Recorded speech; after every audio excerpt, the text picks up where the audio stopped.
No, I think that's 100% right, and I think you nailed it, and Mattis nailed it. Yeah. Like, you set the expectations that everyone thinks that when they go to war, they're going to be all screwed up.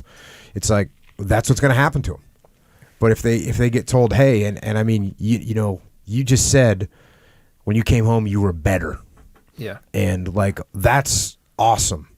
And, I had that conversation with Sam Harris where, he'd asked me, he said, hey, you get told, I hear you saying that war is horrible and war is hell, but at the same time you say that it was like the best highlight of your life, and it was, and I told him, and he's like, how do you reconcile those two things? And I said, well, have you ever known someone that had cancer, and if they make it through, they say it made them a better person, and they wouldn't wish it on anyone, but it made them a better person, and he said, yeah, and it made sense to him then. Yeah. And that's what I think is an important thing. And look at every war has incredible veterans that come home and do incredible things. Yeah. And, Charlie Plum, when he was on, after being in the Hanoi Hilton for 6 years, and he rattled off the guys that were in the Hanoi Hilton with him, that were, presidents and congressmen and just all these incredible achievements, maybe not presidents,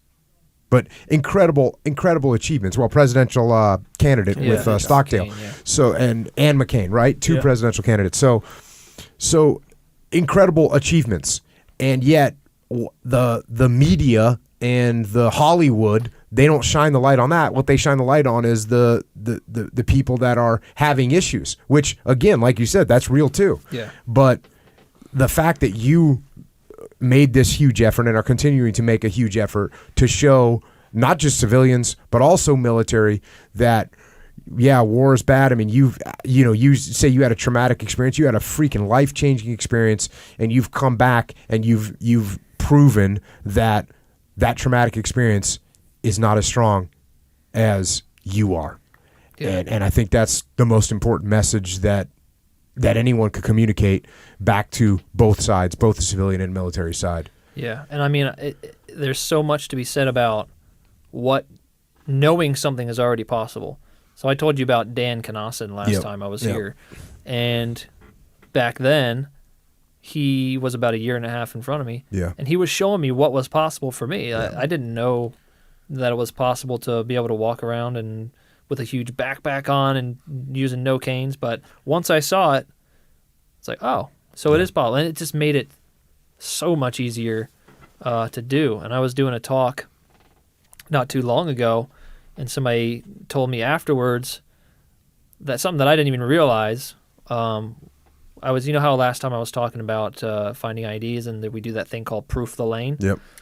And they told me that they just kind of mentioned to me that I kind of had continued. I did that in the Marine Corps, and I did this thing called proofing the lane, where I was proving what I was, stepping on the ground and proving it was cleared.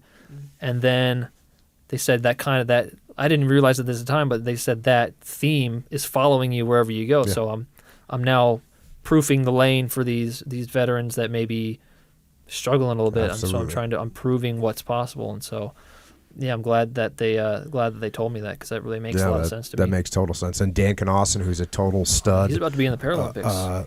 Again? Yeah, again. He's awesome. going to Pyeongchang. Yeah. South Korea to I think he's doing biathlon and the cross country skiing. So. Yeah, no, he's a total beast. SEAL that also lost both of his legs above the knee, and just a total badass stud.